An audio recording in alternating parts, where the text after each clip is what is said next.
Hi, I'm Randall, and I write action thrillers. And I was visiting with my nephew a few weeks ago, and he's read a couple of my books and really enjoyed them. He said it's great action and all of that, but he had some questions about some things in the books that he just wanted to run by me.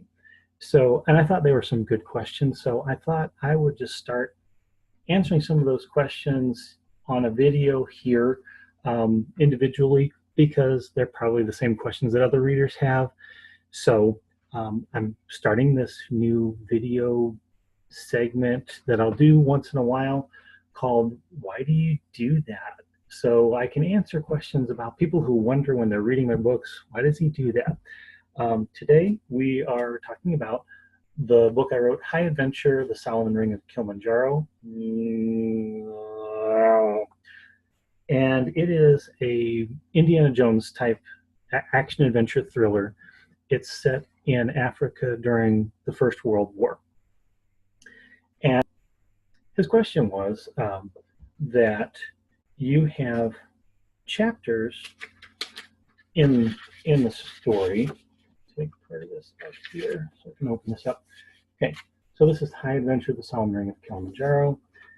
And he said that you have a lot of chapters in here listed that he said the chapters were kind of neat, but there were some things where having a chapter heading in there seemed to kind of spoil things a little bit. For example, you have one chapter called A Surprise Attack.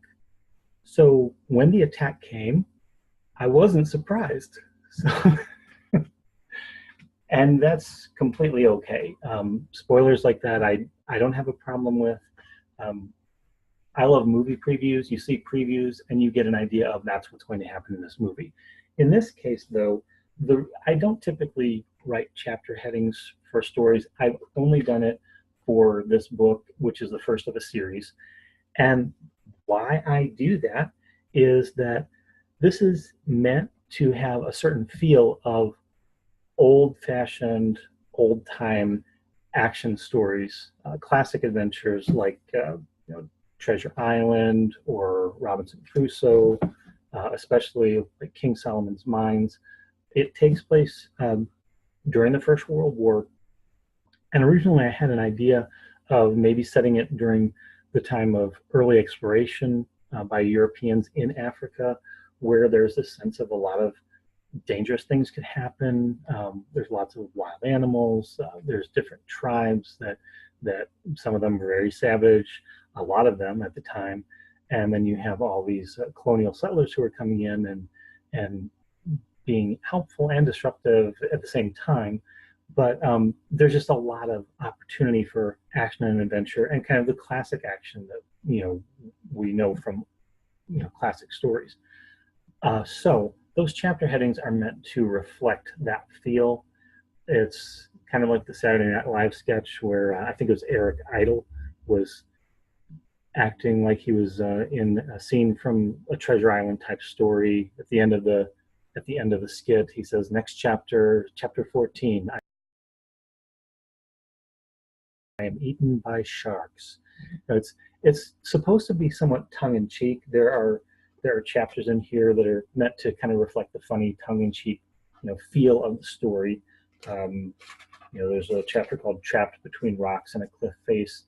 They're just things where it's meant to be fun and exciting and funny and also very intense action scenes.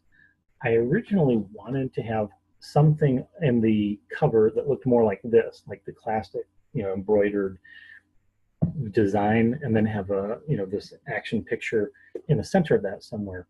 My cover designer wisely informed me that that's not a good idea. I know what you're trying to do, but I had another person who tried to do that and it just doesn't sell because people just think that's really old. So anyway, that's why I do that. High Adventure actually is on sale through the end of June. So if you're interested, go to Amazon.com, look up Randall Allen Dunn, or look up High Adventure. You can even do a search like Indiana Jones Africa, and it will come up there. It's an Indiana Jones style action adventure with romance, a lot of a lot of intense action and a lot of humor, and I think you'll enjoy it a lot. But now you know why I do that, so I hope this has been very educational and informative for those of you who are interested, and for those of you who aren't that interested, thanks for listening anyway. Have a great day.